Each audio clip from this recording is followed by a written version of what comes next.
Hi guys and welcome to my channel. So நம்ம இன்னைக்கு வீடியோவில் 7 டைப்ஸ் ஆஃப் வோல்டேஜ் ரேஞ்சஸ் பற்றி தான் பார்க்க போகிறோம்.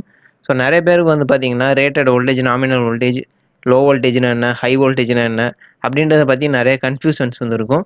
ஸோ அது எல்லாத்தையுமே பற்றி நம்ம இன்னைக்கு வீடியோவில் டீட்டெயிலாக பார்ப்போம். ஃபஸ்ட்டு பார்த்தீங்கன்னா நம்ம ரேட்டட் வோல்டேஜ் பற்றி பார்ப்போம். இந்த ரேட்டட் வோல்டேஜுக்கு என்ன டெஃபினேஷன் கொடுக்குறாங்க அப்படின்னு பார்த்தீங்கன்னா, ஒரு ஜெனரேட்டிங் ஸ்டேஷன் எடுத்துக்கோங்க. அந்த ஜெனரேட்டிங் ஸ்டேஷன் வந்து என்ன வேணா இருக்கலாம். உதாரணத்துக்கு ஒரு ஹைட்ரோ பவர் பிளான்ட்டாக இருக்கலாம், இல்லை நியூக்ளியர் பவர் பிளான்ட்டாக இருக்கலாம். இந்த மாதிரி ஏதோ ஒரு ஜெனரேட்டிங் பவர் ஸ்டேஷன். அந்த ஜெனரேட்டிங் பவர் ஸ்டேஷனில் நம்ம பார்த்தீங்கன்னா வோல்டேஜை ஜெனரேட் பண்ணுறதுக்கு ஆல்டர்னேட்டர்ஸ் தான் யூஸ் பண்ணுவோம். அந்த ஆல்டர்னேட்டர்னால எந்த அளவுக்கு மேக்ஸிமமாக வோல்டேஜை வந்து ப்ரொடியூஸ் பண்ண முடியுதோ அதை தான் பார்த்தீங்கன்னா ரேட்டட் வோல்டேஜ் அப்படின்னு சொல்லுவாங்க. இப்போ உதாரணத்துக்கு பார்த்தீங்கன்னா ஒரு 11 கேவி ஜெனரேட்டர் இருக்குது அப்படின்னு வச்சுக்கோங்க. அந்த 11 கேவி ஜெனரேட்டர்னால 11.1 கேவி எனர்ஜியை வந்து ப்ரொடியூஸ் பண்ண முடியுது அப்படின்னு வச்சுக்குவோம். அந்த 11 கேவி ஜெனரேட்டர்னால 11.1 கேவி அளவுக்கு பவரை வந்து ப்ரொடியூஸ் பண்ண முடியுது அப்படின்னா அதுதான் பார்த்தீங்கன்னா அதனுடைய ரேட்டட் வோல்டேஜ் அப்படின்னு சொல்லுவாங்க. அதாவது அந்த 11.1 கேவியை தான் ரேட்டட் வோல்டேஜ் அப்படின்னு சொல்லுவாங்க. ஏன்னா அதனால மேக்ஸிமமாக அந்த அளவுக்கு வோல்டேஜ் வந்து ப்ரொடியூஸ் பண்ண முடியுது அப்படின்றதுனால. ரெண்டாவது வந்து பார்த்தீங்கன்னா நாமினல் வோல்டேஜ். இதுக்கு முன்னாடி பார்த்த ரேட்டட் வோல்டேஜுக்கும் நாமினல் வோல்டேஜுக்கும் சின்னதாக ஒரு ஒற்றுமை வந்து இருக்குது. ஸோ இந்த நாமினல் வோல்டேஜ் அப்படின்னா என்னென்னு பார்த்தீங்கன்னா, இப்போ ப்ரீடிட்டர்மெண்டாக நம்ம ஒரு ஜெனரேட்டரை வந்து டிசைன் பண்ணுறோம். இந்த ஜெனரேட்டர்னால 11 கேவி தான் ப்ரொடியூஸ் பண்ண முடியும் அப்படின்னு சொல்லி நம்ம வந்து அந்த ஜெனரேட்டர் வந்து டிசைன் பண்ணோம் அப்படின்னா அது அக்யூரேட்டாக பார்த்தீங்கன்னா 11 கேவி தான் ப்ரொடியூஸ் பண்ணுமா அப்படின்னு கேட்டிங்கன்னா அது சந்தேகம் தான். ஏன்னா அதில் +or-5% வந்து டாலரன்ஸ் வந்து இருக்கலாம். அப்படி ஒருவேளை அந்த 11 கேவி ஜெனரேட்டர் 11.1 கேவி ப்ரொடியூஸ் பண்ணுச்சு அப்படின்னா 11.1 கேவி அப்படின்றது ரேட்டட் வோல்டேஜ், 11 கேவி அப்படின்றது நாமினல் வோல்டேஜ். ஏன்னா 11 கேவின்றதை நம்ம ப்ரீடிட்டர்மெண்ட்டாக சொல்லிட்டோம். அது ப்ரீடிட்டர்மெண்ட்டாக சொல்கிறதுக்கு பேர் நாமினல் வோல்டேஜ். நமக்கே தெரியாமல் ப்ரொடியூஸ் ஆகுது பார்த்தீங்கன்னா 11.1 கேவி, அதுக்கு பேர் ரேட்டட் வோல்டேஜ். ஏன்னா 11.1 கேவின்றதை அதனால் மேக்ஸிமமாக ப்ரொடியூஸ் பண்ண முடியுது. ஸோ இதுதான் பார்த்தீங்கன்னா நாமினல் வோல்டேஜுக்கான டெஃபினேஷன். மூணாவது வந்து பார்த்தீங்கன்னா எக்ஸ்ட்ரா லோ வோல்டேஜ். இப்போ தான் பார்த்தீங்கன்னா வோல்டேஜ் ரேஞ்சுக்குள்ளாரே நம்ம வந்து வரோம். ஸோ இந்த எக்ஸ்ட்ரா லோ வோல்டேஜுக்கு இவங்க என்ன டெஃபினேஷன் கொடுக்குறாங்க அப்படின்னா 0லேருந்து 70 வோல்ட்ஸ் வரைக்கும் உள்ளது. அதாவது 70 வோல்ட்ஸ்க்கு கம்மியாக வோல்டேஜ் வந்து இருந்துச்சு அப்படின்னா அதை தான் வந்து எக்ஸ்ட்ரா லோ வோல்டேஜ் அப்படின்னு சொல்லுவாங்க. இந்த எக்ஸ்ட்ரா லோ வோல்டேஜ் வந்து ஹியூமன்ஸ் போய் டச் பண்ணாங்க அப்படின்னா அவங்களுக்கு எந்த விதமான பாதிப்பும் வந்து ஏற்படாது. ஒருவேளை வெட் கண்டிஷன்ஸில் நீங்கள் வந்து அதில் கை வச்சிங்க அப்படின்னா உங்களுக்கு மைல்டான ஷாக் ஏற்படுறதுக்கு வாய்ப்புகள் வந்து இருக்குது அப்படின்னு சொல்கிறாங்க.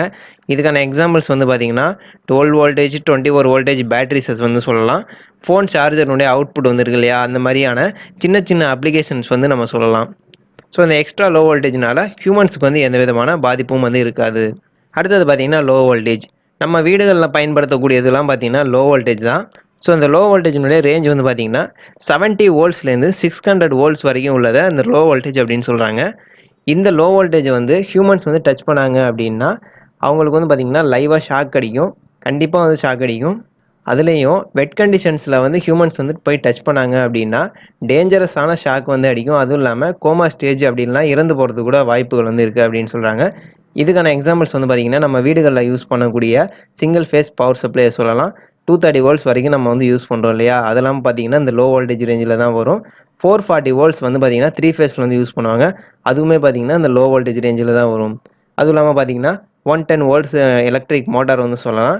அப்படின்னா வீட்டில் யூஸ் பண்ணக்கூடிய ஜெனரேட்டர், இந்த மாதிரியான நிறைய அப்ளிகேஷன்ஸ் வந்து இந்த லோ வோல்டேஜுக்கு எக்ஸாம்பிளாக சொல்லலாம். அடுத்தது பார்த்தீங்கன்னா மீடியம் வோல்டேஜ். ஏஎன்எஸ்ஐ ஆர் ஐட்ரிபிள்இ. ஏஎன்எஸ்ஐனா அமெரிக்கன் நேஷனல் ஸ்டாண்டர்ட் இன்ஸ்டியூட் அப்படின்னு சொல்லுவாங்க. அந்த ஆர்டிக்கலில் வந்து பார்த்தீங்கன்னா 15852/2002 அந்த ஒரு பர்டிகுலர் ஆர்டிக்கலில் வந்து 0.6 கேவிலேருந்து 33 கேவி வரைக்கும் உள்ளதை மீடியம் வோல்டேஜ் அப்படின்னு சொல்கிறாங்க.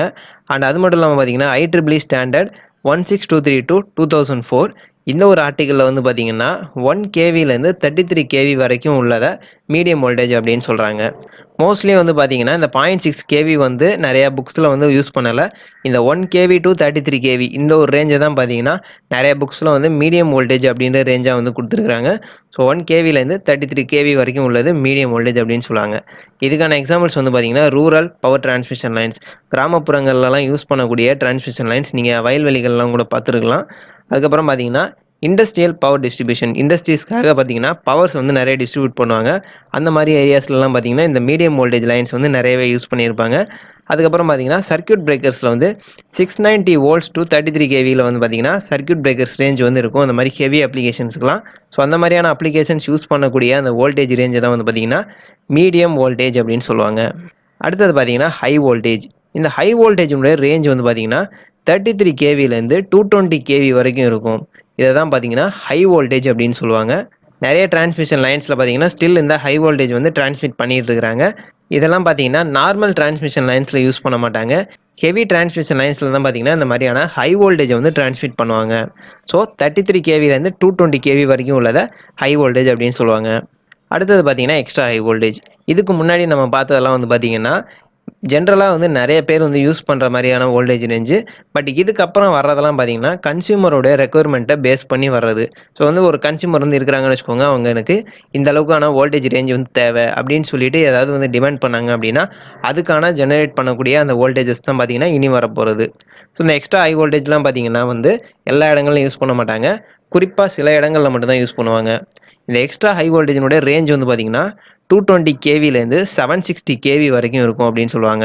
இந்த எக்ஸ்ட்ரா ஹை வோல்டேஜ்லாம் பார்த்தீங்கன்னா எங்கெங்கே யூஸ் பண்ணுறாங்க அப்படின்னு பார்த்தீங்கன்னா 400 கேவி வந்து பார்த்தீங்கன்னா தேஹார் பானிபட் லைனில் யூஸ் பண்ணுறாங்க.